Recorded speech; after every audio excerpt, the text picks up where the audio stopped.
নারায়ণং নমস্কৃত্য নরং চৈব নরোত্তমম দেবীং সরস্বতীং চৈব তত জয়মুদীরয়েৎ। নারায়ণ, নরোত্তম নর ও দেবী সরস্বতীকে নমস্কার করে তারপর জয় উচ্চারণ করবে। কুলপতি মহর্ষি শৌনক নৈমিষারণ্যে দ্বাদশ বার্ষিক যজ্ঞ করছিলেন। একদিন লোমহর্ষণের পুত্র পুরাণ কথক সৌতি সেখানে বিনীতভাবে উপস্থিত হলেন। আশ্রমের মুনিরা তাকে প্রশ্ন করলেন, সৌতি, তুমি এখন কোথা থেকে এসেছ? এতকাল কোথায় ছিলে? সৌতি উত্তর দিলেন, আমি রাজর্ষি জন্মেজয়ের সর্পযজ্ঞে ছিলাম। সেখানে কৃষ্ণ দ্বৈপায়ন রচিত বিচিত্র মহাভারত কথা বৈশম্পায়নের মুখে শুনেছি। তারপর বহু তীর্থ ভ্রমণ করে সমন্ত পঞ্চক দেশে যাই, যেখানে কুরুপাণ্ডবের যুদ্ধ হয়েছিল। এখন আপনাদের দর্শন করতে এসেছি। দ্বিজগণ, আপনারা যজ্ঞে আহুতি দিয়ে শুচি হয়ে সুখে উপবিষ্ট রয়েছেন। আমার কাছে কি শুনতে ইচ্ছা করেন বলেন, আদেশ করুন। পবিত্র পুরাণ কথা না মহাত্মা নরপতি ও ঋষিগণের ইতিহাস? ঋষিরা বললেন, রাজা জন্মেজয়ের সর্পযজ্ঞে বৈশম্পায়ন যে ব্যাসরচিত মহাভারত কথা বলেছিলেন, আমরা তাই শুনতে ইচ্ছা করি। সৌতি বললেন, চরাচর গুরু ঋষিকেশ হরিকে নমস্কার করে আমি ব্যাস প্রোক্ত মহাভারত কথা আরম্ভ করছি। কয়েকজন কবি এই ইতিহাস পূর্বে বলে গেছেন, এখন অপর কবিরা বলছেন, আবার ভবিষ্যতে অন্য কবিরাও বলবেন। ব্যাস এই বলে মহাভারত সংক্ষেপে বলেছেন, আবার সবিস্তারেও বলেছেন। কোনো কোনো ব্রাহ্মণ এই গ্রন্থ আদি থেকে, কেউ আস্তিকের উপাখ্যান থেকে, কেউ বা উপরিচরের উপাখ্যান থেকে পাঠ করেন। মহাভারত রচনার পর ব্যাসদেব ভেবেছিলেন কোন উপায়ে এই ইতিহাস শিষ্যদের অধ্যয়ন করাবো। তখন ভগবান ব্রহ্মা তার কাছে আবির্ভূত হয়ে বললেন, তুমি গণেশকে স্মরণ করো, তিনি তোমার গ্রন্থের লিপিকার হবেন। ব্যাস গণেশকে অনুরোধ করলে তিনি বললেন, আমি সম্মত আছি, কিন্তু আমার লেখনী ক্ষণমাত্র থামবে না।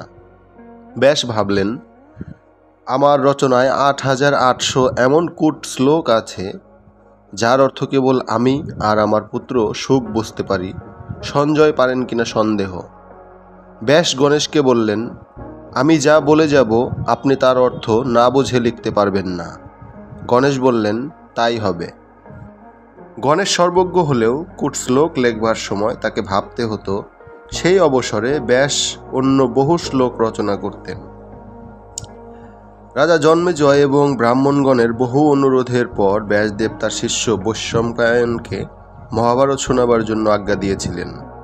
ভগবান ব্যাস এই গ্রন্থে কুরুবংশের বিস্তার, গান্ধারীর ধর্মশীলতা, বিদুরের প্রজ্ঞা, কুন্তির ধৈর্য, বাসুদেবের মাহাত্ম্য, পাণ্ডবগণের সত্যপরায়ণতা ও ধৃতরাষ্ট্রপুত্রগণের দুর্বৃত্তপরায়ণতা বিবৃতি করেছেন। উপাখ্যান সহিত এই মহাভারতে লক্ষ শ্লোক আছে। উপাখ্যান ভাগ বর্জন করে ব্যাস ২৪,০০০ শ্লোকে এক সংহিতা রচনা করেছেন। পণ্ডিতগণের মতে তাই প্রকৃত মহাভারত। তাছাড়া ব্যাস ১৫০ শ্লোকে সমস্ত পর্বের সংক্ষিপ্ত বৃত্তান্ত অনুক্রমিকা অধ্যায়ে দিয়েছেন। ব্যাস পূর্বে নিজের পুত্র শুকদেবকে এই গ্রন্থ পড়িয়ে তারপর অন্যান্য শিষ্যদের শিখিয়েছিলেন। তিনি ৬০ লক্ষ শ্লোকে আরও একটি মহাভারত সংহিতা রচনা করেছিলেন। তার ৩০ লক্ষ শ্লোক দেবলোকে, ১৫ লক্ষ পিতৃলোকে, ১৪ লক্ষ গন্ধর্বলোকে এবং ১ লক্ষ মনুষ্যলোকে প্রচলিত আছে। ব্যাসের শিষ্য বৈশম্পায়ন শেষোক্ত লক্ষ শ্লোক পাঠ করেছিলেন। আমি তাই বলবো। পূর্বকালে দেবতারা তুলাদণ্ডে ওজন করে দেখেছিলেন যে উপনিষদ সহ ৪ বেদের তুলনায় একখানি এই গ্রন্থ মহত্ত্বে ও ভারবত্তায় অধিক, সেজন্যই এর নাম মহাভারত। অনন্তর সৌতি অতি সংক্ষেপে মহাভারতের মূল আখ্যান এবং পর্ব সংগ্রহ বর্ণনা করলেন। পৌষ পর্বাধ্যায়, জন্মেজয়ের শাপ, আরণী উপমন্যু ও বেদ। সৌতি বললেন, পরীক্ষিত পুত্র জন্মেজয় তার ৩ ভ্রাতার সঙ্গে কুরুক্ষেত্রে এক যজ্ঞ করছিলেন। এমন সময় সেখানে একটি কুকুর এলো। জন্মেজয়ের ভ্রাতারা তাকে প্রহার করলেন। সে কাঁদতে কাঁদতে তার মাতার কাছে গেল। কুক্কুরী ক্রুদ্ধ হয়ে যজ্ঞস্থলে এসে বললে, আমার পুত্রকে বিনা দোষে মারলে কেন? জন্মেজয় প্রভৃতি কোনো উত্তর দিলেন না। কুক্কুরী বললেন, এ কোনো অপরাধ করেনি, তথাপি প্রহৃত হয়েছে। তোমার উপরেও অতর্কিত বিপদ এসে পড়বে। দেবশুনি শর্মার এই অভিশাপ শুনে জন্মেজয় অত্যন্ত চিন্তাকুল হলেন। যজ্ঞ শেষ হলে তিনি হস্তিনাপুরে ফিরে এসে সাপ মোচনের জন্য উপযুক্ত পুরোহিতের সন্ধান করতে লাগলেন। একদিন তিনি মৃগয়া করতে গিয়ে শ্রুতশ্রবা ঋষির আশ্রমে উপস্থিত হলেন এবং নমস্কার করে বললেন, ভগবান, আপনার পুত্র সোমশ্রবাকে দিন, তিনি আমার পুরোহিত হবেন। শ্রুতশ্রবা বললেন, আমার এই পুত্র সর্পীয় গর্ভজাত। এ মহাতপস্বী ও বেদজ্ঞ। মহাদেবের সাপ ভিন্ন অন্য সমস্ত সাপ নিবারণ করতে পারে, কিন্তু এর একটি গুরু ব্রত আছে। কোনো ব্রাহ্মণ কিছু প্রার্থনা করলে এ তা অবশ্যই পূরণ করবে। যদি তুমি তাতে সম্মত হও তবে একে নিয়ে যাও। জন্মেজয় ঋষিপুত্রকে নিয়ে গিয়ে ভ্রাতাদের বললেন, আমি একে উপাধ্যায় রূপে বরণ করেছি, ইনি যা বলবেন তোমরা তা নির্বিচারে করবে। এই আদেশ দিয়ে জন্মেজয় তক্ষশিলা প্রদেশ জয় করতে গেলেন। এই সময়ে আয়োধ ধম্ম নামে এক ঋষি ছিলেন। তার 3 শিষ্য উপমন্যু, আরুণী ও বেদ। তিনি তার পাঞ্চাল দেশীয় শিষ্য আরুণীকে আজ্ঞা দিলেন, যাও তুমি আমার ক্ষেত্রের আল বাঁধ। আরুণী গুরুর আজ্ঞা পালন করতে গেলেন, কিন্তু আল বাঁধতে না পেরে অবশেষে শুয়ে পড়ে জলরোধ করলেন। আরুণী ফিরে এলেন না দেখে ধম্ম তার অপর 2 শিষ্যের সঙ্গে ক্ষেত্রে গিয়ে ডাকলেন, বৎস আরুণী, কোথায় আছো? এসো। আরুণী উঠে এসে বললেন, আমি জল প্রবাহ রোধ করতে না পেরে সেখানে শুয়েছিলাম। এখন আপনি ডাকতে উঠে এসেছি, আজ্ঞা করুন, কি করতে হবে? ধম্ম বললেন, তুমি কেদারখণ্ড বা ক্ষেতের আল বিদারণ করে উঠেছ, সেজন্য তোমার নাম উদালক হবে।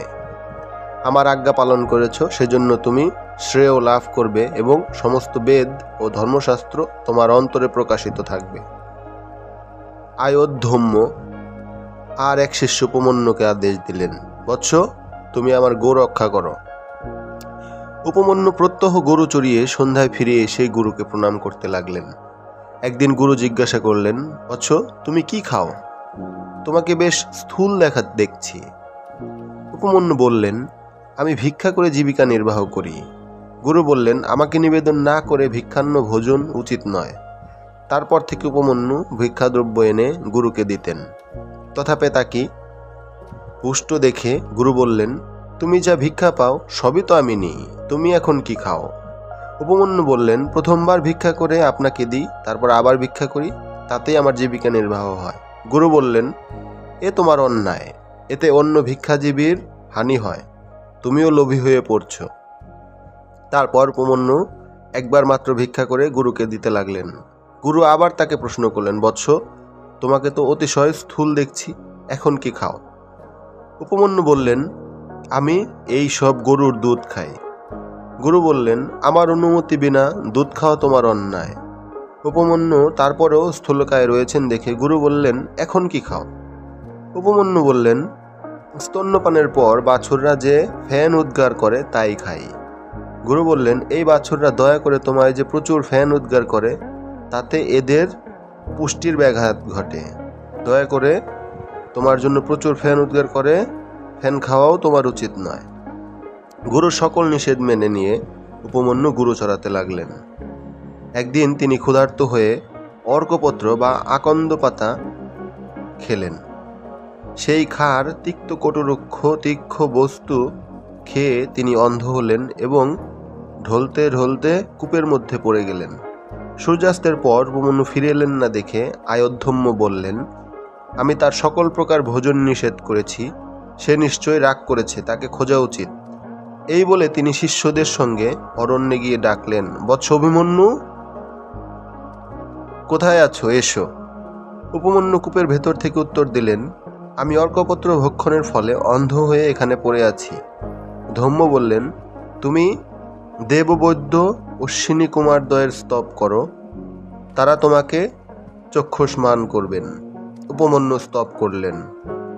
অশ্বিদ্বয় তার নিকট আবির্ভূত হয়ে বললেন, আমরা প্রীত হয়েছি, তুমি এই পুপ বা পিষ্টক ভক্ষণ করো। উপমন্যু বললেন, গুরুকে নিবেদন না করে আমি খেতে পারি না। অশ্বিদ্বয় বললেন, তোমার উপাধ্যায় পূর্বে আমাদের স্তব করে পুপ খেয়েছিলেন, কিন্তু তিনি তা গুরুকে নিবেদন না করেই খেয়েছিলেন। উপমন্যু বললেন, আমি আপনাদের নিকট অনুনয় করছি, গুরুকে নিবেদন না করে আমি খেতে পারবো না। অশ্বিদ্বয় বললেন, তোমার গুরু ভক্তিতে আমরা প্রীত হয়েছি। তোমার উপাধ্যায়ের দন্ত কৃষ্ণলোহময় হবে, তোমার দন্ত হিরণ্ময় হবে, তুমি চক্ষুষ্মান হবে এবং শ্রেয় লাভ করবে। উপমন্যু চক্ষু লাভ করে গুরুর কাছে এলেন এবং অভিবাদন করে সকল বৃত্তান্ত জানালেন। গুরুপ্রীত হয়ে বললেন, অশ্বিনী কুমারদ্বয়ের বরে তোমাদের মঙ্গল হবে, সকল বেদ ও ধর্মশাস্ত্র তুমি আয়ত্ত করবে। উপমন্যুর পরীক্ষা এই রূপে শেষ হল। আয়োধ্যম্য তার তৃতীয় শিষ্য বেদকে আদেশ দিলেন, তুমি আমার গৃহে কিছুকাল বাস করে আমার সেবা করো, তোমার মঙ্গল হবে। বেদ দীর্ঘকাল গুরুগৃহে থেকে তার আজ্ঞায় বলদের ন্যায় ভারবহন ও শীত গ্রীষ্ম ক্ষুধা তৃষ্ণাদি কষ্ট সইতে লাগলেন। অবশেষে তিনি গুরুকে পরিতুষ্ট করে শ্রেয় ও সর্বজ্ঞতা লাভ করলেন। এইরূপে তার পরীক্ষা শেষ হল। উতঙ্ক, পোষ্য ও তক্ষক। উপাধ্যায়ের আজ্ঞা নিয়ে বেদ গৃহাশ্রমে প্রবেশ করলেন। তারও 3টি শিষ্য হলো। তিনি শিষ্যদের বলতেন না যে এই কর্ম করো বা আমার শুশ্রূষা করো। গুরুগৃহবাসের দুঃখ তিনি জানতেন, সেজন্য শিষ্যদের কষ্ট দিতে চাইতেন না। কিছুকাল পরে জন্মেজয় ও তার পোষ্য নামে আর এক রাজা বেদকে উপাধ্যায়ের পদে বরণ করলেন। একদা বেদ যাজন কার্যের জন্য বিদেশে যাওয়ার সময় উতঙ্ক নামে এক শিষ্যকে বলে গেলেন, আমার প্রবাসকালে গৃহে যে বিষয়ের অভাব হবে তুমি তা পূরণ করবে। উতঙ্ক গুরুগৃহে থেকে সকল কর্তব্য পালন করতে লাগলেন। একদিন আশ্রমের নারীরা তাকে বললেন, তোমার উপাধ্যায়িনী ঋতুমতী হয়েছেন, কিন্তু উপাধ্যায় এখানে নেই, ঋতু যাতে নিষ্ফল না হয় তুমি তা করো। উতঙ্ক উত্তর দিলেন, আমি স্ত্রী লোকের কথা এমন কার্য করতে পারি না, উপাধ্যায় আমাকে অকার্য করবার আদেশ দেননি। কিছুকাল পর বেদ ফিরে এলে এবং সকল বৃত্তান্ত শুনে প্রীত হয়ে বললেন, বৎস উতঙ্ক, আমি তোমার কি প্রিয় সাধন করব বলো। তুমি ধর্মানুসারে আমার সেবা করেছ, আমাদের পরস্পরের প্রীতি বৃদ্ধি পেয়েছে, তোমার সকল কামনা পূর্ণ হবে, এখন তুমি স্বগৃহে যেতে পারো। উতঙ্ক বললেন, আমি বা আপনার কি প্রিয় সাধন করব বলুন, আমি আপনার অভীষ্ট দক্ষিণা দিতে ইচ্ছা করি। বেদ বললেন, বৎস, এখন থাকুক না। কিছুকাল পরে উতঙ্ক পুনর্বার গুরুকে দক্ষিণার কথা জিজ্ঞাসা করলেন। বেদ বললেন, তুমি বহুবার আমাকে দক্ষিণার কথা বলেছ, গৃহমধ্যে গিয়ে উপাধ্যায়িনীকে জিজ্ঞাসা করো কি দিতে হবে। তখন উতঙ্ক গুরুপত্নীর কাছে গিয়ে বললেন, ভগবতী, উপাধ্যায় আমাকে গৃহগমনের অনুমতি দিয়েছেন, আমি গুরু দক্ষিণা দিয়ে ঋণমুক্ত হতে চাই, আপনি বলুন কি দক্ষিণা দেব। উপাধ্যায় পত্নী বললেন, তুমি রাজা পোষ্যের কাছে যাও, তার ক্ষত্রিয়া পত্নী যে 2 কুণ্ডল পরেন তা চেয়ে আনো। 4 দিন পর পুণ্যব্রত হবে, তাতে আমি এই কুণ্ডল শোভিত হয়ে ব্রাহ্মণদের পরিবেশন করতে ইচ্ছা করি। তুমি আমার এই অভীষ্ট পূর্ণ করো, তাতে তোমার মঙ্গল হবে, কিন্তু যদি না করো তবে অনিষ্ট হবে। উতঙ্ক কুণ্ডল আনবার জন্য যাত্রা করলেন। পথে যেতে যেতে তিনি প্রকাণ্ড বৃষে আরূঢ় এক মহাকায় পুরুষকে দেখতে পেলেন। সেই পুরুষ বললেন, উতঙ্ক, তুমি এই বিষের পুরীষ ভক্ষণ করো। উতঙ্ককে অনিচ্ছুক দেখে তিনি আবার বললেন, উতঙ্ক, খাও, বিচার করো না, তোমার উপাধ্যায়ও পূর্বে খেয়েছেন। তখন উতঙ্ক বৃষের মলমূত্র খেলেন এবং দাঁড়িয়ে উঠে সত্তর আচমন করে পোষ্যের নিকট যাত্রা করলেন। পোষ্য তাকে বললেন, ভগবান কি আজ্ঞা বলুন। উতঙ্ক কুণ্ডল প্রার্থনা করলে রাজা বললেন, আপনি অন্তঃপুরে গিয়ে মহিষীর কাছে চেয়ে নিন। উতঙ্ক মহিষীকে দেখতে না পেয়ে ফিরে এসে পোষ্যাকে বললেন, আমাকে মিথ্যা কথা বলা আপনার উচিত হয়নি, অন্তঃপুরে মহিষী নেই। পোষ্য ক্ষণকাল চিন্তা করে বললেন, নিশ্চয়ই আপনি উচ্ছিষ্ট বা এঁটো মুখে আছেন, অসুচি ব্যক্তি আমার প্রতিব্রতা ভার্যাকে দেখতে পায় না। উতঙ্ক স্মরণ করে বললেন, আমি এখানে শীঘ্র আসবার জন্য দাঁড়িয়ে আচমন করেছিলাম, সেজন্য এই দোষ হয়েছে। উতঙ্ক তখন পূর্বমুখে বসে হাত পা মুখ ধুলেন এবং 3 বার নিঃশব্দে ফ্যান শূন্যে অনুস্বহৃদ্য জল পান করে 2 বার মুখাদি ইন্দ্রিয় মুছলেন। তারপর তিনি অন্তঃপুরে গিয়ে মহিষীকে দেখতে পেলেন। উতঙ্কের প্রার্থনা শুনে মোহিনী প্রীত হয়ে তার কুণ্ডল দিলেন এবং বললেন, নাগরাজ তক্ষক এই কুণ্ডল দুটির প্রার্থী, অতএব সাবধানে নিয়ে যাবেন। উতঙ্ক সন্তুষ্ট হয়ে পৌষ্যের কাছে এলেন। পৌষ্য বললেন, ভগবান, সৎপাত্র সহজে পাওয়া যায় না। আপনি গুণবান অতিথি, আপনার সৎকার করতে ইচ্ছা করি। উতঙ্ক বললেন, গৃহে যে অন্ন আছে তাই শীঘ্র নিয়ে আসুন। অন্ন আনা হলে উতঙ্ক দেখলেন তা ঠান্ডা এবং তাতে চুল রয়েছে। তিনি বললেন, আমাকে অশুচি অন্ন দিয়েছেন, অতএব আপনি অন্ধ হবেন। পোষ্য বললেন, আপনি নির্দোষ অন্যের দোষ দিচ্ছেন, এজন্য আপনি নিঃসন্তান হবেন। উতঙ্ক বললেন, অশুচি অন্ন দিয়ে আবার অভিশাপ দেয়া আপনার অনুচিত। দেখুন না অন্ন অশুচি কিনা। রাজা অন্ন দেখে অনুমান করলেন এই শীতল অন্ন কোথাও মুক্তকেশী স্ত্রী এনেছে, তারই কেশ এতে পড়েছে। তিনি ক্ষমা চাইলে উতঙ্ক বললেন, আমার বাক্য মিথ্যা হয় না। আপনি অন্ধ হবেন, কিন্তু শীঘ্রই আবার দৃষ্টিশক্তি ফিরে পাবেন। আমাকে যে শাপ দিয়েছেন তাও যেন না ফলে। রাজা বললেন, আমার ক্রোধ এখনো শান্ত হয়নি। ব্রাহ্মণের হৃদয় নমনীয় তুল্য, কিন্তু বাক্যে তীক্ষ্ণধার ক্ষুরো হয়। ক্ষত্রিয়ের এর বিপরীতে। আমি শাপ প্রত্যাহার করতে পারি না, আপনি চলে যান। উতঙ্ক বললেন, আপনি অন্যের দোষ স্বীকার করেছেন, অতএব আপনার শাপ ফলবে না। এই বলে তিনি কুণ্ডল নিয়ে চলে গেলেন। উতঙ্ক যেতে যেতে পথে এক নগ্ন ক্ষণপক দেখতে পেলেন। সে মাঝে মাঝে অদৃশ্য হচ্ছে। তিনি কুণ্ডল দুটি ভূমিতে রেখে স্নানাদির জন্য জলাশয়ে গেলেন। সেই অবসরে ক্ষণপক কুণ্ডল নিয়ে পালিয়ে গেল। স্নান শেষ করে উতঙ্ক দৌড়ে গিয়ে ক্ষণপককে ধরে ফেললেন। সে তখনই তক্ষকের রূপ ধারণ করলে এবং সহসা আবির্ভূত এক গর্তে প্রবেশ করে নাগলোকে চলে গেল। উতঙ্ক সেই গর্ত দণ্ডকাণ্ড দিয়ে খুঁড়ে বড় করবার চেষ্টা করলেন। তাকে ক্লান্ত ও অকৃতকার্য দেখে ইন্দ্র তার বজ্রকে বললেন, যাও ওই ব্রাহ্মণকে সাহায্য করো। বজ্র দণ্ডকাষ্ঠে অধিষ্ঠান করে গর্তটি বড় করে দিলে। উতঙ্ক সেই গর্ত দিয়ে নাগলোকে গেলেন এবং নানাবিধ প্রসাদ রহস্য ক্রীড়াস্থানাদি দেখতে পেলেন। কুণ্ডল ফিরে পাবার জন্য তিনি নাগগণের স্তব করতে লাগলেন। তারপর দেখলেন 2 স্ত্রী তাতে কাপড় বুনছে। তার কতক সুতো কাল কতক সাদা, কতক সুতো তার কতক সুতো কালো, কতক সাদা। 6 কুমার দ্বাদশর বা পাখি যুক্ত একটি চক্র ঘোরাচ্ছে। একজন সুদর্শন পুরুষ এবং একটি অশ্ব সেখানে রয়েছে। উতঙ্ক এই সকলের স্তব করলেন। সেই পুরুষ উতঙ্ককে বললেন, তোমার স্তবে প্রীত হয়েছি, কি অভীষ্ট সাধন করব বলো। উতঙ্ক বললেন, নাগগণ আমার বশীভূত হোক। পুরুষ বললেন, তুমি এই অশ্বের গুহদেশে ফুৎকার দাও। উতঙ্ক ফুৎকার দিলে অশ্বের সমস্ত ইন্দ্রিয় দ্বার থেকে ধূম অগ্নিশিক্ষা নির্গত হয়ে নাগলোকে ব্যাপ্ত হলো। তখন ভীত হয়ে তক্ষক তার বাসভবন থেকে বেরিয়ে এসে বললেন, এই নিন আপনার কুণ্ডল। কুণ্ডল পেয়ে উতঙ্ক ভাবলেন, আজ উপাধ্যায়নীর পুণ্যব্রত, আমি বহু দূরে এসে পড়েছি, কি করে তার ইচ্ছা পূর্ণ করব। সেই পুরুষ তাকে বললেন, তুমি এই অশ্বে আরূঢ় হয়ে যাও, ক্ষণমধ্যে তোমার উপাধ্যায়ের গৃহে পৌঁছাবে। উপাধ্যায়নী স্নান করে কেশ সংস্কার করছিলেন এবং উতঙ্ক এলেন না দেখে শাপ দেওয়ার অতিক্রম করছিলেন। এমন সময় উতঙ্ক এসে প্রণাম করে কুণ্ডল দিলেন। তারপর তিনি উপাধ্যায়ের কাছে গিয়ে সকল বৃত্তান্ত জানালেন। উপাধ্যায় বললেন, তুমি যে 2 স্ত্রীকে বস্ত্র বয়ন করতে দেখেছ তারা ধাতা ও বিধাতা।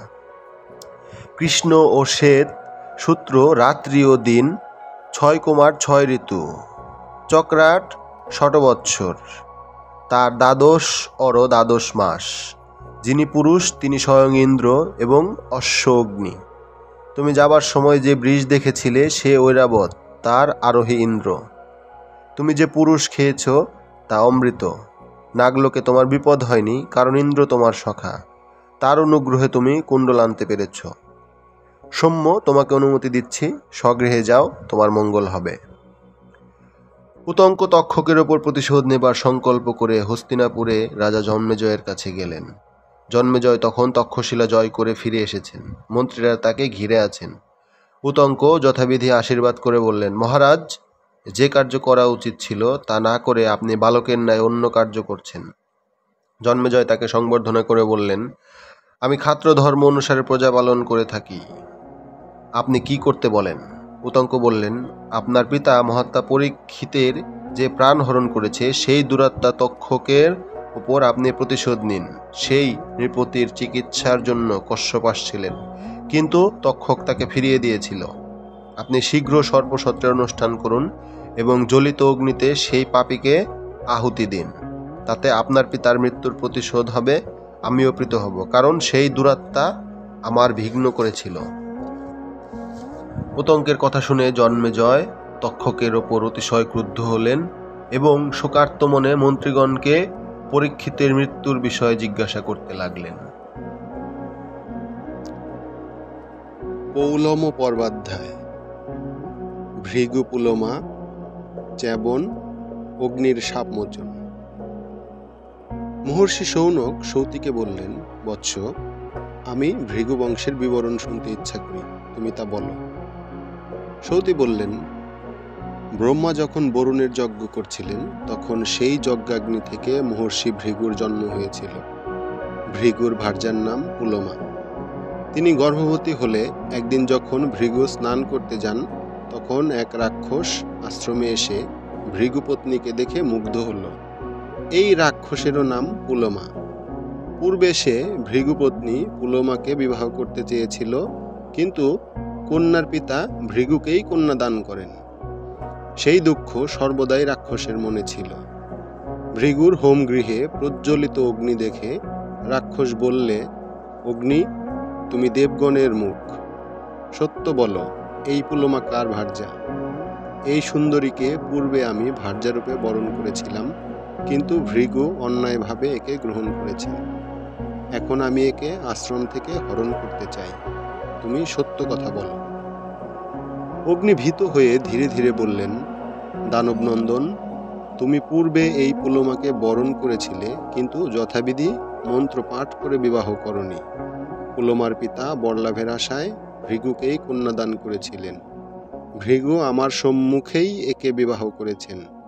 যাকে তুমি পূর্বে বরণ করেছিলে ইনি সেই পুলমা, আমি মিথ্যা বলতে পারবো না। তখন রাক্ষস বরাহের রূপ ধারণ করে পুলমাকে হরণ করে মহাবেগে নিয়ে চলল। পুলমার শিশু গর্ভচ্যুত হল, সেজন্য তার নাম চ্যাবন। সূর্যতুল্য তেজময় সেই শিশুকে দেখে রাক্ষস ভস্ম হয়ে ভূতলে পড়ল। পুলমা পুত্রকে নিয়ে দুঃখিত মনে আশ্রমের দিকে চললেন। ব্রহ্মা তার এই রোরুদ্যমানা পুত্রবধূকে সান্ত্বনা দিলেন। ব্রহ্মা তার এই রোরুদ্যমানা পুত্রবধূকে সান্ত্বনা দিলেন এবং পুলমার অশ্রুজাত নদীর নাম বধূসরা রাখলেন। ভৃগু তার পত্নীকে বললেন, তোমার পরিচয় রাক্ষসকে কে দিয়েছিল? পুলমা উত্তর দিলেন, অগ্নি আমার পরিচয় দিয়েছিলেন। তখন ভৃগু সরোষে অগ্নিকে শাপ দিলেন, তুমি সর্বভূক হবে।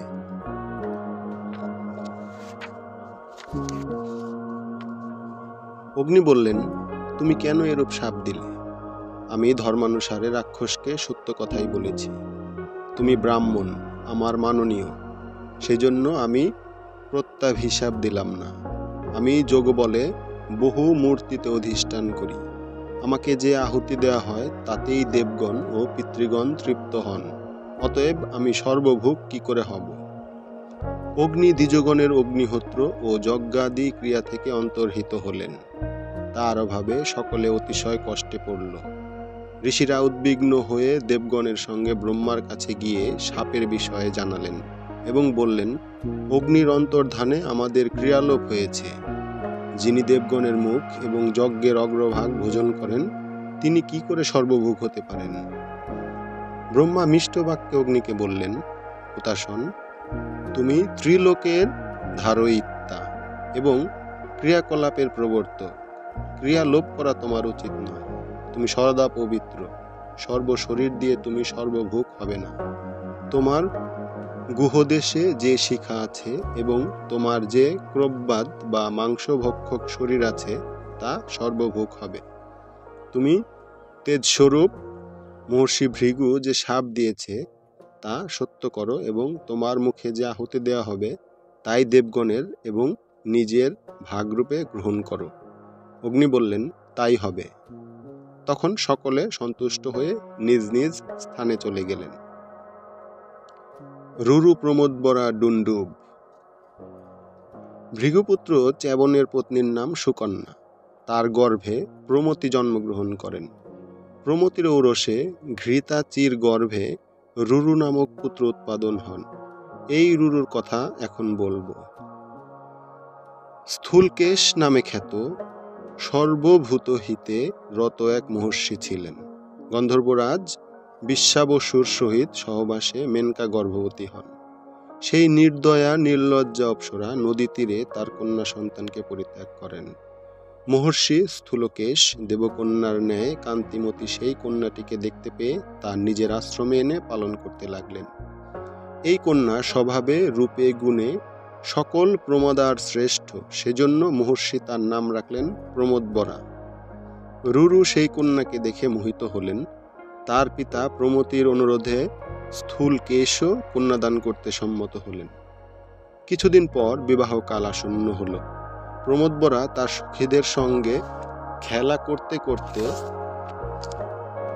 দুর্দেয়বক্রমে একটি সুপ্ত সর্পের দেহে পা দিয়ে ফেললেন। সর্পের দংশনে প্রমোদবরা বিবর্ণ বিগতশ্রী ও হতচেতন হয়ে পড়েন। স্থূলকেশ অন্যান্য ঋষিরা দেখলেন পদ্মকান্তি সেই বালা নিষ্পন্দ হয়ে পড়ে আছে। প্রমতি ও বনবাসী অন্যান্য ব্রাহ্মণগণ সেখানে এসে কাঁদতে লাগলেন। শোকার্ত রুরু গহন বনে গিয়ে করুণ স্বরে বিলাপ করতে লাগলেন এবং বললেন, যদি আমি দান তপস্যা ও গুরুজনের সেবা করে থাকি, যদি জন্মবোধি ব্রত পালন করে থাকি, কৃষ্ণ বিষ্ণু ঋষিকেশে যদি আমার অচলা ভক্তি থাকে, তবে আমার প্রিয়া এখনই জীবন লাভ করুক। রুরুর বিলাপ শুনে দেবতারা কৃপান্বিত হয়ে একজন দূত পাঠালেন। এই দেবদূত রুরুকে বললেন, বৎস, এই কন্যার আয়ু শেষ হয়েছে, তুমি বৃথা শোক করো না। তবে দেবতারা একটি উপায় নির্দিষ্ট করেছেন, তা যদি তুমি করতে পারো তবে প্রমোদবরাকে ফিরে পাবে। রুরু বললেন, হে আকাশচারী, বলুন সেই উপায় কি, আমি তাই করব। দেবদূত বললেন, এই কন্যাকে তোমার আয়ুর অর্ধ দান করো, তাহলেই সে জীবিত হবে। রুরু বললেন, আমি অর্ধ আয়ু দিলাম। আমার প্রিয়া সৌন্দর্যময়ী ও শালঙ্কারা হয়ে উত্থান করুন। প্রমোদবরার পিতা গন্ধর্বরাজ বিশ্বাবসু দেবদূতের সঙ্গে যমের কাছে গিয়ে বললেন, ধর্মরাজ, আপনি যদি অনুমতি দেন তবে মৃতা প্রমোদবরা রুরুর অর্ধায়ু নিয়ে বেঁচে উঠুক। যম বললেন, তাই হোক। তখন বরবর্ণিনী প্রমোদবরা যেন নিদ্রা থেকে গাত্রোত্থান করলেন। প্রমতি ও স্থূলকেশ মহানন্দে বরকন্যার বিবাহ দিলেন। রুরু অত্যন্ত কোপান্বিত হয়ে সর্পকুল বিনষ্ট করবার প্রতিজ্ঞা করলেন এবং যথাশক্তি সর্বপ্রকার সর্পই বধ করতে লাগলেন। একদিন তিনি বনে গিয়ে দেখলেন এক বৃদ্ধ ডুন্ডুব বা ধোরাসাপ শুয়ে আছে। রুরু তখনই তাকে দণ্ডাঘাতে মারতে গেলেন। ডুন্ডুব বললেন, তপোধন, আমি কোনো অপরাধ করিনি, তবে কেন আমাকে মারতে চান? রুরু বললেন, আমার প্রাণ সমা ভার্যাকে সাপে কামড়েছিল, সেজন্য প্রতিজ্ঞা করেছি সাপ দেখলেই মারব। ডুন্ডুব বললেন, যারা মানুষকে দংশন করে তারা অন্য জাতীয়, আমি ধর্মজ্ঞ হয়ে ডুন্ডুব বধ করতে পারেন না। রুরু জিজ্ঞাসা করলেন, ডুন্ডুব, তুমি কে? ডুন্ডুব উত্তর দিলে, পূর্বে আমি সহস্রপাত নামে ঋষি ছিলাম। খগম নামে এক ব্রাহ্মণ আমার সখা ছিলেন, তার বাক্য অব্যর্থ। একদিন তিনি অগ্নিহোত্রে নিযুক্ত ছিলেন, সেই সময়ে আমি বালক সুলভ খেলার ছলে একটি তৃণনির্মিত সর্প নিয়ে ভয় দেখিয়েছিলাম। তাতে তিনি মূর্ছিত হন। সংজ্ঞা লাভ করে তিনি সক্রোধে বললেন, আমাকে ভয় দেখাবার জন্য তুমি যেমন নির্বিষ স্বর্গ নির্মাণ করেছ, আমার শাপে তুমিও সেই রূপ হবে। আমি উদ্বিগ্ন হয়ে কৃতাঞ্জলি পুটে তাকে বললাম, আমি আপনাকে সখা জ্ঞান করি, এই পরিহাস করেছি, আমাকে ক্ষমা করুন, শাপ প্রত্যাহার করুন। খগম বললেন, যা বলেছি তা মিথ্যা হবে না, তবে আমার এই কথা শুনে রাখো, প্রমতির পুত্র রুরুর দর্শন পেলে তুমি শাপ মুক্ত হবে। তুমি সেই রুরু, আজ আমি পূর্বরূপ ফিরে পাব। ঋষি সহস্রপাত ডুন্ডুব রূপ ত্যাগ করলেন এবং তেজময় পূর্বরূপ লাভ করে রুরুকে বললেন, সর্বপ্রাণীর অহিংসাই পরম ধর্ম, অতএব ব্রাহ্মণ কখনো কোনো প্রাণীর হিংসা করবেন না। বৎস, এইরূপ শ্রুতিবাক্য আছে যে ব্রাহ্মণ শান্তমূর্তি, বেদাঙ্গবিদ এবং সর্বপ্রাণীর অভয়দাতা হবেন। তার পক্ষে অহিংসা, সত্য কথন, ক্ষমা ও বেদের ধারণাই পরম ধর্ম। ক্ষত্রিয়ের যে ধর্ম তা তোমার গ্রহণীয় নয়। তারপর সহস্রপাত বললেন, দণ্ডদান, উগ্রতা ও প্রজাপালন ক্ষত্রিয়ের ধর্ম। পূর্বকালে জন্মেজয়ের সর্পযজ্ঞে সর্পসমূহ বিনষ্ট হয়েছিল, কিন্তু তপবল সম্পন্ন বেদাঙ্গবিদ দ্বিজশ্রেষ্ঠ আস্তিক ভীত সর্পগণকে পরিত্রাণ করেছিলেন। রুরু সেই ইতিহাস জানতে চাইলে সহস্রপাত বললেন, আমি এখন যাবার জন্য ব্যস্ত হয়েছি, তুমি ব্রাহ্মণদের কাছে সব শুনতে পাবে। এই বলে তিনি অন্তর্হিত হলেন। রুরু তাকে চতুর্দিকে অন্বেষণ করে পরিশ্রান্ত অবসন্ন হয়ে পড়লেন। তারপর আশ্রমে ফিরে এসে পিতার নিকট সর্পযজ্ঞের বৃত্তান্ত শুনলেন। আস্তিক পর্বাধ্যায়। জরৎকার মুনি, কদ্রু ও বিনতা, সমুদ্র মন্থন। শৌনক বললেন, তুমি জন্মেজয়ের সর্পযজ্ঞ ও আস্তিকের ইতিহাস বলো। সৌতি বললেন, আস্তিকের পিতার নাম জরৎকারু। তিনি মহাতপা ব্রহ্মচারী, ঊর্ধ্বরেতা পরিব্রাজক ছিলেন। একদিন তিনি পর্যটন করতে করতে দেখলেন কতকগুলি মানুষ উশির তৃণ অবলম্বন করে ঊর্ধ্বপাদ ও অধমুখ হয়ে গর্তের উপর ঝুলছে। জরৎকারুর প্রশ্নের উত্তরে তারা বললেন, আমরা যাযাবর নামক ঋষি ছিলাম। জরৎকারু নামে আমাদের একটি পুত্র আছে। সেই মূঢ় কেবল তপস্যা করে, বিবাহ ও সন্তান উৎপাদনের চেষ্টা তার নেই। আমরা অনাথ হয়ে বংশলোপের আশঙ্কায় পাপীর ন্যায় এই গর্তে লম্বমান রয়েছে। জরৎকারু বললেন, আপনারা আমারই পিতৃপুরুষ, বলুন কি করব। পিতৃগণ বললেন, বৎস, দ্বার গ্রহণ ও সন্তান উৎপাদন করো, তাতেই আমাদের পরম মঙ্গল হবে। জরৎকারু বললেন, আমি নিজের জন্য বিবাহ বা ধনোপার্জন করব না, আপনাদের হিতের জন্যই দ্বার গ্রহণ করব। যে কন্যার নাম আমার নামের সমান, যাকে তার আত্মীয়রা স্বেচ্ছায় দান করবে, তাকেই আমি ভিক্ষাস্বরূপ নেব। জরৎকারু বিবাহার্থী হয়ে ভ্রমণ করতে লাগলেন। একদিন তিনি বনে গিয়ে ধীর ও উচ্চ কণ্ঠে 3 বার কন্যা ভিক্ষা করলেন। তখন বাসুকি তার ভগিনীকে নিয়ে এসে বললেন, দ্বিজোত্তম, আপনি একে গ্রহণ করুন। কন্যার নাম আর নিজের নাম এক জেনে জরৎকারু তাকে বিবাহ করলেন। আস্তিক নামে তাদের এক পুত্র হল। তিনি সর্পগণকে ত্রাণ করেন এবং পিতৃগণকেও উদ্ধার করেন। শৌনক বললেন, বৎস সৌতি, তোমার কথা অতি মধুর, আমরা আরো শুনতে ইচ্ছা করি। সৌতি বলতে লাগলেন, পুরাকালে সত্যযুগে দক্ষ প্রজাপতির কদ্রু ও বিনতা নামে 2 সুলক্ষণা রূপবতী কন্যা ছিলেন। তারা কশ্যপের ধর্মপত্নী। কশ্যপ তাদের বর দিতে ইচ্ছা করলে কদ্রু বললেন, তুলাবলশালী সহস্র নাগ আমার পুত্র হোক। বিনতা বললেন, আমার 2 পুত্র দিন, যারা কদ্রুর পুত্রের চেয়েও বলবান ও তেজস্বী। কশ্যপ 2 পত্নীকেই অভিষ্ট বর দিলেন। যথাকালে কদ্রু 100 এবং বিনতা 2 ডিম্ব প্রসব করলেন। 500 বছর পরে কদ্রুর প্রত্যেক ডিম্ব থেকে পুত্র নির্গত হল। নিজের 2 ডিম্ব থেকে কিছুই বের হলো না দেখে বিনতা একটি ডিম্ব ভেঙে দেখলেন তার মধ্যস্থ সন্তানের দেহের ঊর্ধ্বভাগ আছে, কিন্তু নিম্নভাগ অপরিণত। সেই পুত্র ক্রুদ্ধ হয়ে মাতাকে শাপ দিলেন, তোমার লোভের ফলে আমার দেহ অসম্পূর্ণ হয়েছে, তুমি 500 বছর কদ্রুর দাসী হয়ে থাকবে। অন্য ডিম্বটিকে অসময়ে ভেঙো না, যথাকালে তা থেকে পুত্র নির্গত হয়ে তোমার দাসিত্ব মোচন করবে। এই কথা বলে তিনি আকাশে উঠলেন এবং অরুণ রূপে সূর্যের সারথি হলেন। গরুরও যথাকালে জন্মগ্রহণ করলেন এবং জননী বিনতাকে ত্যাগ করে ক্ষুধার্ত হয়ে আকাশে উঠলেন। একদিন কদ্রু বিনতা দেখলেন তাদের নিকট দিয়ে উচ্চশ্রবা অশ্ব যাচ্ছে। অমৃত মন্থনে উৎপন্ন এই অশ্বরত্নের প্রশংসা সকল দেবতাই করতেন।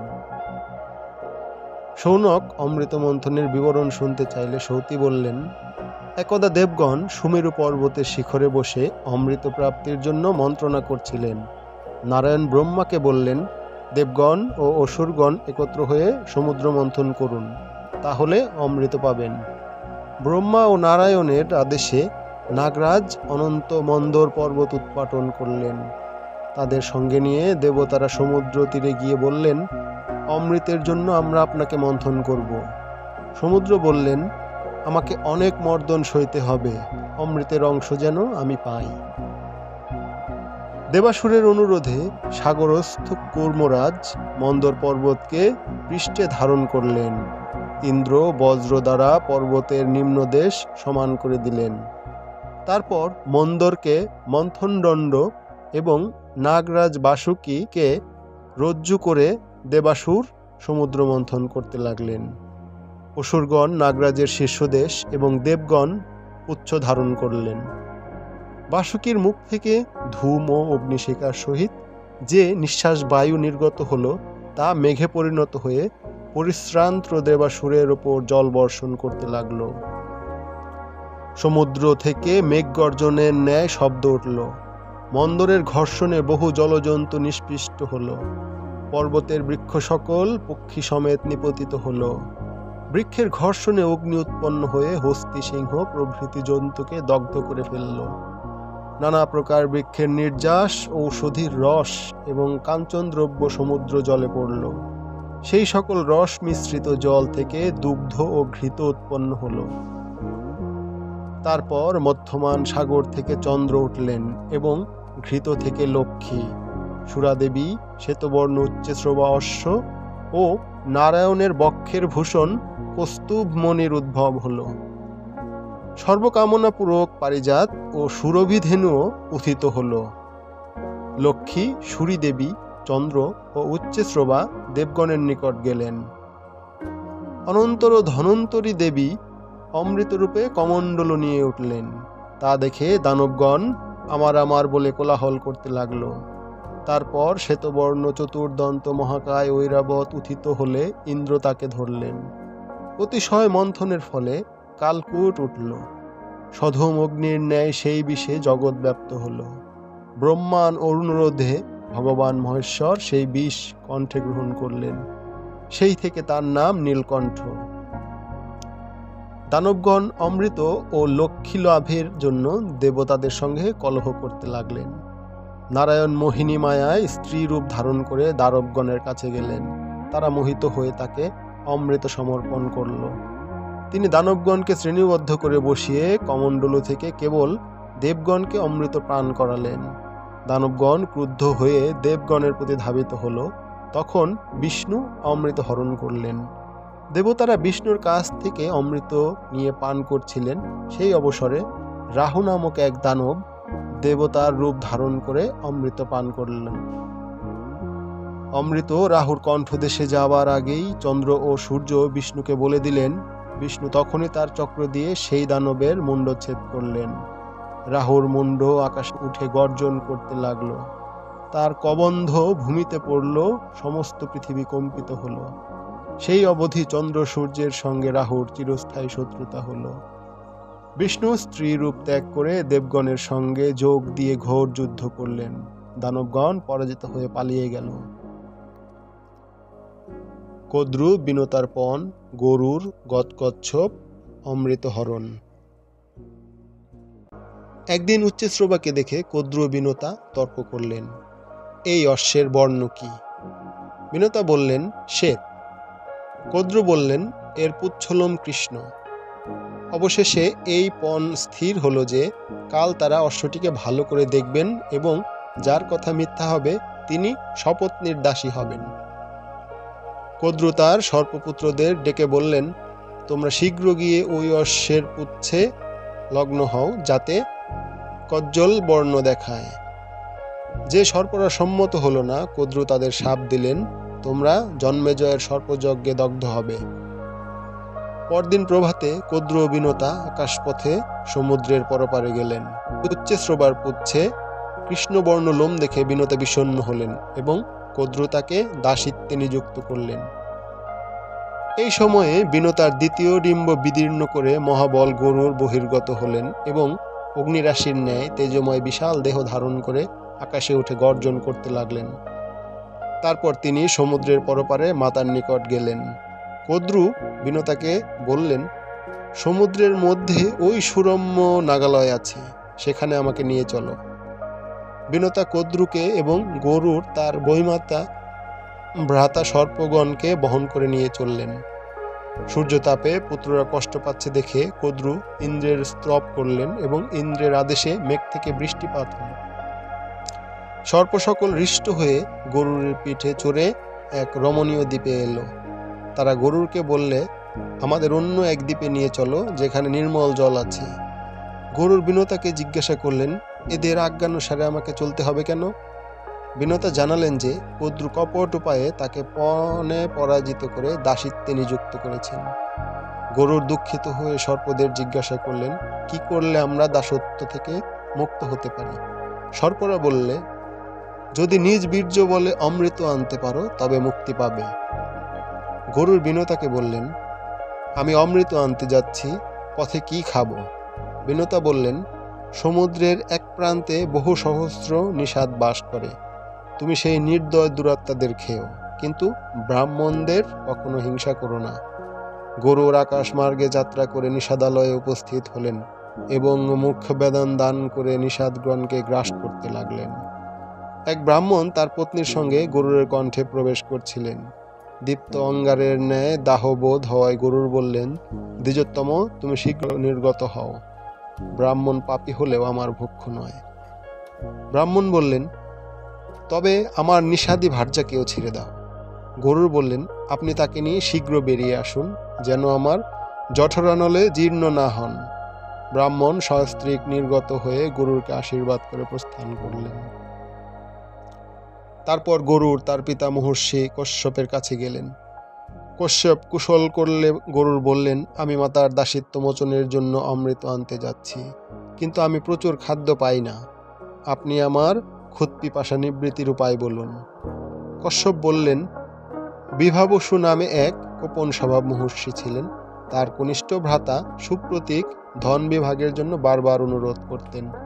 একদিন বিভাবসু বললেন, যে ভ্রাতারা গুরু ও শাস্ত্র মানে না, তারাই পরস্পরকে শত্রু ভেবে শঙ্কিত হয়।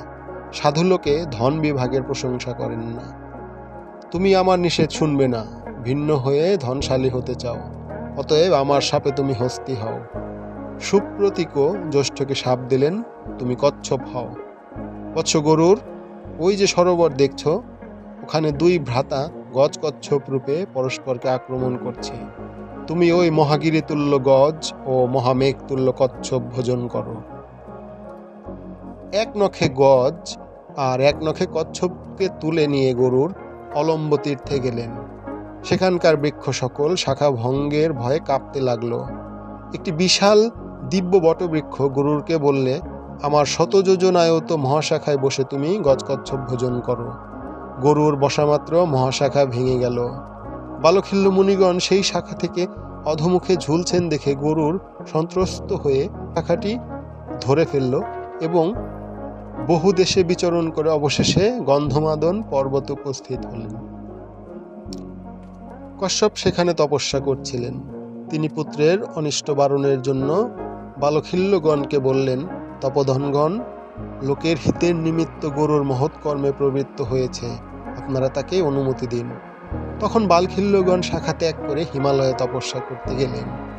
গরুর শাখা মুখে করে বিকৃত স্বরে পিতাকে বললেন, ভগবান, মানুষ বর্জিত এমন স্থান বলুন যেখানে এই শাখা ফেলতে পারি।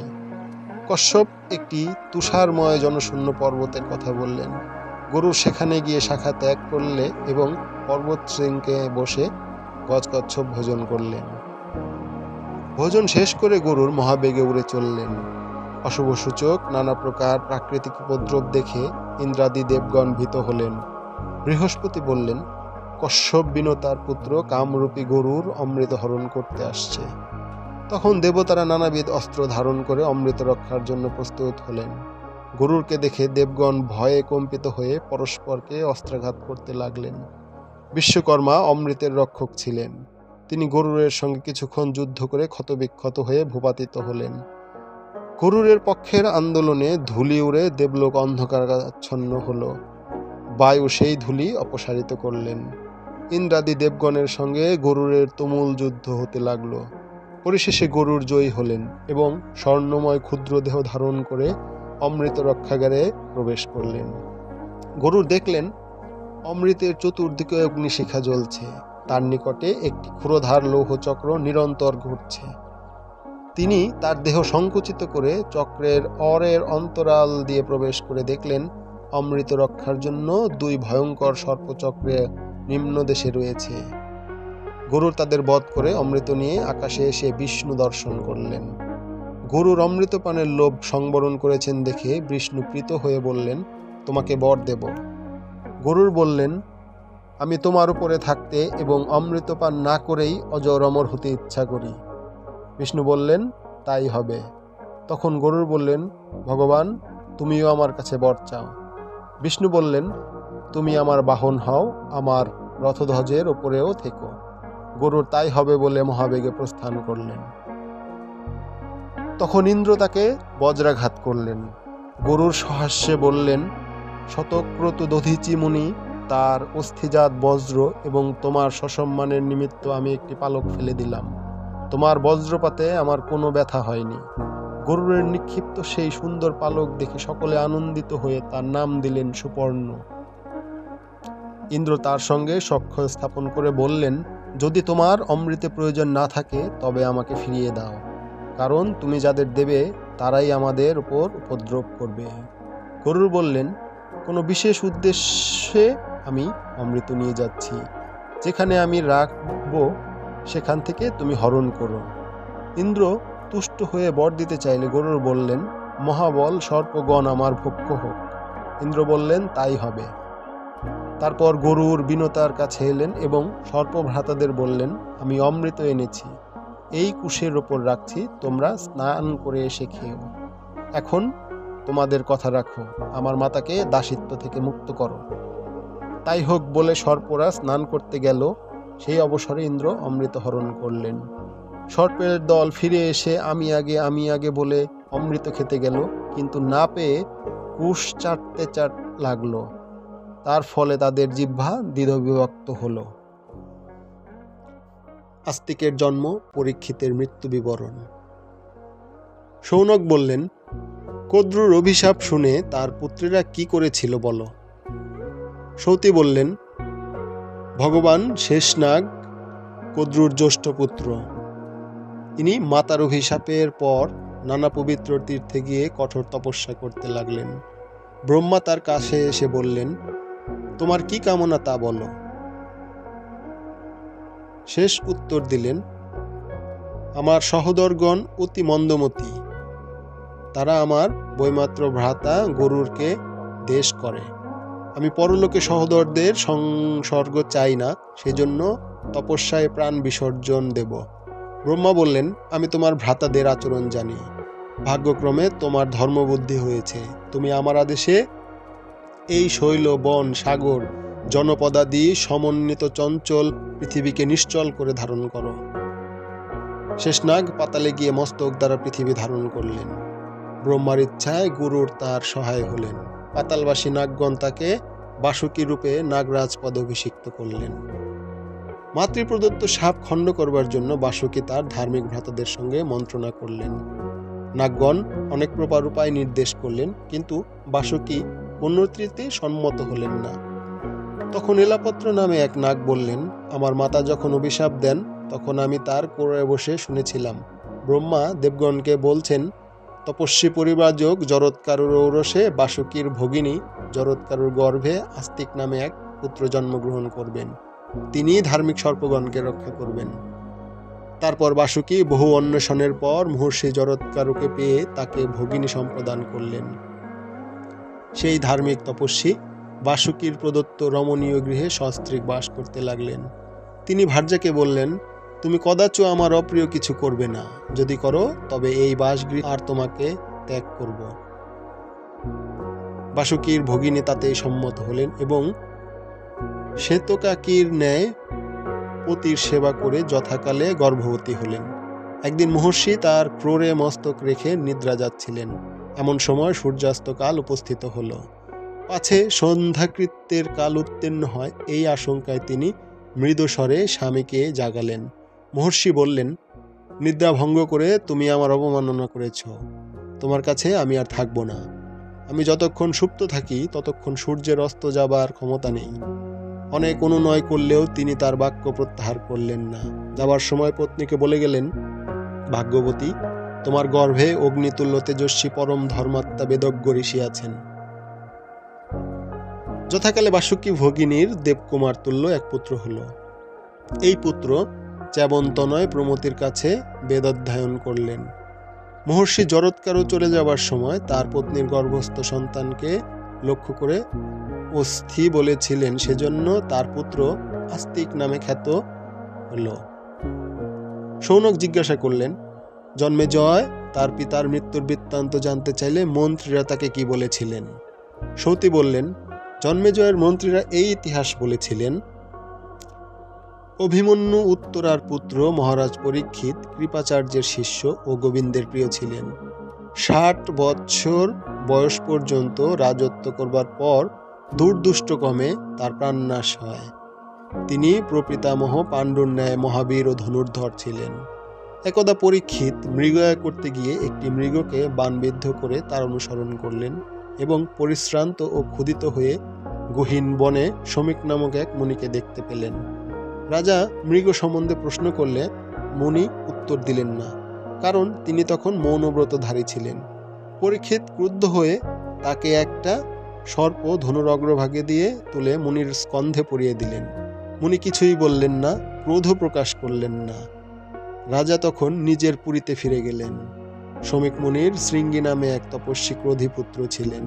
তিনি তার আচার্যের গৃহ থেকে ফেরবার সময় কৃষ্ণ নামক এক বন্ধুর কাছে শুনলেন, রাজা পরীক্ষিত তার তপরত পিতাকে কিরূপ অপমান করেছেন।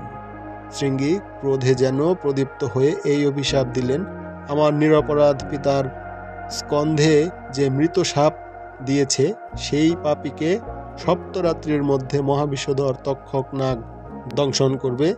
শৃঙ্গী তার পিতার নিকট গিয়ে সাপের কথা জানালেন। শমিক বললেন, বৎস, আমরা পরীক্ষিতের রাজ্যে বাস করি, তিনি আমাদের রক্ষক, তার অনিষ্ট আমি চাই না। তিনি ক্ষুধিত ও শ্রান্ত হয়ে এসেছিলেন, আমার মৌনব্রত না জেনেই এই কর্ম করেছেন। পুত্র, তাকে অভিশাপ দেওয়া উচিত হয়নি। শৃঙ্গী বললেন, পিতা, আমি যদি অন্যায় করে থাকি তথাপি আমার সাপ মিথ্যা হবে না। গৌরমুখ নামক এক শিষ্যকে শমিক পরীক্ষিতের কাছে পাঠিয়ে দিলেন।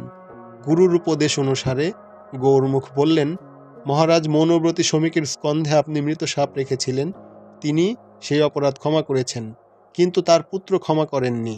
তার সাপে সপ্তরাত্রির মধ্যে তক্ষক আপনার প্রাণ হরণ করবে। শমিক বারবার বলে দিয়েছেন, আপনি যেন আত্মরক্ষায় যত্নবান হন। পরীক্ষিত অত্যন্ত দুঃখিত ও মন্ত্রীদের সঙ্গে মন্ত্রণা করলেন। তাদের সঙ্গে পরামর্শ করে তিনি একটিমাত্র স্তম্ভের ওপর সুরক্ষিত প্রাসাদ নির্মাণ করালেন এবং 20 চিকিৎসক ও মন্ত্রসিদ্ধ ব্রাহ্মণগণকে নিযুক্ত করলেন। তিনি সেখানে থেকেই মন্ত্রীদের সাহায্যে রাজকার্য করতে লাগলেন।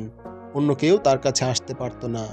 7ম দিনে কাশ্যপ নামে এক ব্রাহ্মণ 20 চিকিৎসার জন্য রাজার কাছে যাচ্ছিলেন।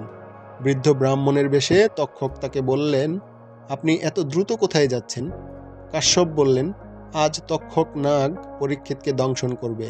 আমি গুরুর কৃপায় বিষ নষ্ট করতে পারি, রাজাকে সদ্য নিরাময় করব। তক্ষক বললেন, আমি তক্ষক, এই বটবৃক্ষ পক্ষে দংশন করছি, আপনার মন্ত্রবল দেখান। তক্ষকের দংশনে বটবৃক্ষ জ্বলে গেল। কাশ্যপের মন্ত্রশক্তিতে ভস্মরাশি থেকে প্রথমে অঙ্কুর, তারপর 2টি পল্লব, তারপর 2টি পত্র ও শাখা প্রশাখা উদ্ভূত হল। তক্ষক বললেন, তপোধন, আপনি কিসের প্রার্থী হয়ে রাজার কাছে যাচ্ছেন? ব্রাহ্মণের সাপে তার আয়ু ক্ষয় পেয়েছে, আপনি তার চিকিৎসায় কৃতকার্য হবেন কিনা সন্দেহ। রাজার কাছে আপনি যত ধন আশা করেন তার চেয়ে বেশি ধন আমি দেব, আপনি ফিরে যান। কাশ্যপ ধ্যান করে জানলেন যে পরীক্ষিতের আয়ু শেষ হয়েছে। তিনি তক্ষকের কাছে অভীষ্ট ধন নিয়ে চলে গেলেন। তক্ষকের উপদেশে কয়েকজন নাগ তপস্বী সেজে ফুল, কুশ আর জল নিয়ে পরীক্ষিতের কাছে গেল। রাজা সেই সকল উপহার নিয়ে তাদের বিদায় করে দিলেন এবং অমাত্য সুহৃদগণের সঙ্গে ফল খাবার উপক্রম করলেন। তার ফলে একটি ক্ষুদ্র কৃষ্ণনয়ন তাম্রবর্ণ কীট দেখে রাজা তা হাতে ধরে সচিবদের বললেন, সূর্য অস্ত যাচ্ছে, আমার দুঃখ বা ভয় নেই, শৃঙ্গের বাক্য সত্য হোক, এই কীট তক্ষক হয়ে আমাকে দংশন করুক। এই বলে তিনি নিজের কণ্ঠদেশে সেই কীট রেখে হাসতে লাগলেন। তখন কীটরূপী তক্ষক নিজ মূর্তি ধারণ করে রাজাকে বেষ্টন করলেন এবং সগর্জনে তাকে দংশন করলেন। মন্ত্রীরা ভয়ে পালিয়ে গেলেন। তারপর তারা দেখলেন পদ্মবর্ণ তক্ষক আকাশে যেন সীমান্ত রেখা বিস্তার করে চলেছে।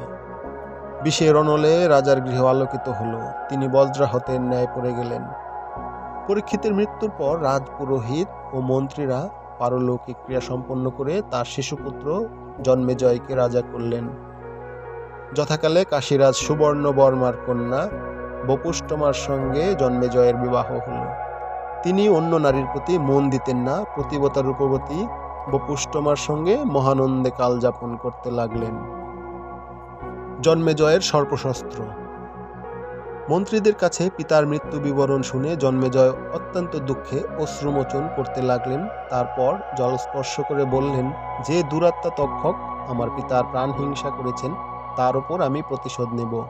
তিনি পুরোহিতদের প্রশ্ন করলেন, আপনারা এমন ক্রিয়া জানেন কি যাতে তক্ষককে সবান্ধবে প্রদীপ্ত অগ্নিতে নিক্ষেপ করা যায়? পুরোহিতরা বললেন, মহারাজ, সর্পশত্রু নামে এক মহাযজ্ঞ আছে, আমরা তার পদ্ধতি জানি। রাজার আজ্ঞায় যজ্ঞের আয়োজন হতে লাগল। যজ্ঞস্থান মাপবার সময় একজন পুরাণ কথক সুদ বললেন, কোনো ব্রাহ্মণ এই যজ্ঞের ব্যাঘাত করবেন। জন্মেজয় দ্বারপালককে বললেন, আমার অজ্ঞাতসারে কেউ যেন এখানে না আসে। অনন্তর যথাবিধি সর্পশস্ত্র আরম্ভ হল। কৃষ্ণবসনধারী যাজকগণ ধূমে রক্তলোচন হয়ে সর্পগণকে আহ্বান করে অগ্নিতে আহুতি দিতে লাগলেন। নানা জাতি ও নানা বর্গ অসংখ্য সর্প অগ্নিতে পড়ে বিনষ্ট হল। তক্ষক নাগ আশ্রয়ের জন্য ইন্দ্রের কাছে গেলেন। ইন্দ্র বললেন, তোমার ভয় নেই, এখানেই থাকো। স্বজনবর্গের মৃত্যুতে কাতর হয়ে বাসুকী তার ভগিনীকে বললেন, কল্যাণী, তুমি তোমার পুত্রকে বলো যেন আমাদের সকলকে রক্ষা করে। তখন জরৎকারু আস্তিককে পূর্ব ইতিহাস জানিয়ে বললেন, অমরতুল্য পুত্র, তুমি আমার ভ্রাতা ও আত্মীয়বর্গকে যজ্ঞাগ্নি থেকে রক্ষা করো। আস্তিক বললেন, তাই হবে, আমি নাগরাজ বাসুকীকে আমার মাতৃদত্ত সাপ থেকে রক্ষা করব। আস্তিক যজ্ঞস্থানে গেলেন, কিন্তু দ্বারপাল তাকে প্রবেশ করতে দিল না। তখন তিনি স্তুতি করতে লাগলেন, পরীক্ষিত পুত্র জন্মেজয়, তুমি ভরত বংশের প্রধান, তোমার এই যজ্ঞ প্রয়োগে অনুষ্ঠিত চন্দ্র, বরুণ ও প্রজাপতির যজ্ঞের তুল্য। আমার প্রিয়জনের যেন মঙ্গল হয়। ইন্দ্রের শতযজ্ঞ, যম রন্তিদেব কুবের ও দাশরথী রামের যজ্ঞ এবং যুধিষ্ঠির কৃষ্ণদ্বৈপায়ন প্রভৃতির যজ্ঞ যেরূপ, তোমার এই যজ্ঞ সেই রূপ। আমাদের প্রিয়জনের যেন মঙ্গল হয়। তোমার তুল্য প্রজাপালক রাজা জীবলোকে নেই, তুমি বরুণ ও ধর্মরাজের তুল্য। তুমি যমের ন্যায় ধর্মজ্ঞ, কৃষ্ণের ন্যায় সর্বগুণ সম্পন্ন। আস্তিকের স্তুতি শুনে জন্মেজয় বললেন, ইনি অল্প বয়স্ক হলেও বৃদ্ধের ন্যায় কথা বলছেন, একে বর দিতে চাই। রাজার সদস্যগণ বললেন, এই ব্রাহ্মণ সম্মান ও বরলাভের যোগ্য, কিন্তু যাতে তক্ষক আসে আগে সেই চেষ্টা করুন। আগন্তুক ব্রাহ্মণকে রাজা বর দিতে চান দেখে সর্পশত্রের হোতা চণ্ড ভার্গব প্রীত হলেন না। তিনি বললেন, এই যজ্ঞে এখনো তক্ষক আসেনি। ঋত্বিকগণ বললেন, আমরা বুঝতে পারছি তক্ষক ভয় পেয়ে ইন্দ্রের কাছে আশ্রয় নিয়েছে। তখন রাজার অনুরোধে ক্ষত্রিগণ ইন্দ্রকে আহ্বান করলেন। ইন্দ্র বিমানে চড়ে যজ্ঞস্থানে যাত্রা করলেন এবং তক্ষক তার উত্তরিয়ে লুকিয়ে রইল। জন্মেজয় ক্রুদ্ধ হয়ে বললেন, তক্ষক যদি ইন্দ্রের কাছে থাকে তবে ইন্দ্রের সঙ্গেই তাকে অগ্নিতে নিক্ষেপ করুন। ইন্দ্র যজ্ঞস্থানে এসে ভয় পেলেন এবং তক্ষককে ত্যাগ করে পালিয়ে গেলেন। তক্ষক মন্ত্রপ্রভাবে মোহগ্রস্ত হয়ে আকাশপথে যজ্ঞাগ্নি অভিমুখে আসতে লাগলেন। ঋত্বিকগণ বললেন, মহারাজ, এই তক্ষক ঘুরতে ঘুরতে আসছে, তার মহাগর্জন শোনা যাচ্ছে। ঋত্বিকগণ বললেন, মহারাজ, ওই তক্ষক ঘুরতে ঘুরতে আসছে, তার মহাগর্জন শোনা যাচ্ছে। আপনার কার্য সিদ্ধ হয়েছে, এখন ওই ব্রাহ্মণকে বর দিতে পারেন। রাজা আস্তিককে বললেন, বালক, তুমি সুপণ্ডিত, তোমার অভিপ্রেত বর চাও। আস্তিক তক্ষকের উদ্দেশ্যে বললেন, তিষ্ঠ তিষ্ঠ তিষ্ঠ। তক্ষক আকাশে স্থির হয়ে রইল। তখন আস্তিক রাজাকে বললেন, জন্মেজয়, এই যজ্ঞ এখনই নিবৃত হোক, অগ্নিতে আর যেন সাপ না পড়ে। জন্মেজয় অপ্রীত হয়ে বললেন, ব্রাহ্মণ, সুবর্ণ রজত ধেনু যা চাও দেব, কিন্তু আমার যজ্ঞ যেন নিবৃত না হয়। রাজা এরূপ বারবার অনুরোধ করলেও আস্তিক বললেন, আমি আর কিছুই চাই না, আপনার যজ্ঞ নিবৃত হোক, আমার মাতৃকুলের মঙ্গল হোক। তখন সদস্যগণ সকলে রাজাকে বললেন, এই ব্রাহ্মণকে বর দিন। আস্তিক তার অভিষ্ট বর পেলেন, যজ্ঞ সমাপ্ত হল। রাজাও প্রীতি লাভ করে ব্রাহ্মণগণকে বহু অর্থ দান করলেন। তিনি আস্তিককে বললেন, তুমি আমার অশ্বমেধ যজ্ঞে সদস্যরূপে আবার এসো। আস্তিক সম্মত হয়ে মাতুলালয়ে ফিরে গেলেন। সর্পগণ আনন্দিত হয়ে বর দিতে চাইলে আস্তিক বললেন, প্রসন্নচিত্র ব্রাহ্মণ বা অন্য ব্যক্তি যদি রাত্রিতে বা দিবসে এই ধর্মাখ্যান পাঠ করে, তবে তোমাদের কাছ থেকে তার যেন কোনো বিপদ না হয়। সর্পগণ প্রীত হয়ে বললেন, ভাগিনেয়, আমরা তোমার কামনা পূর্ণ করব।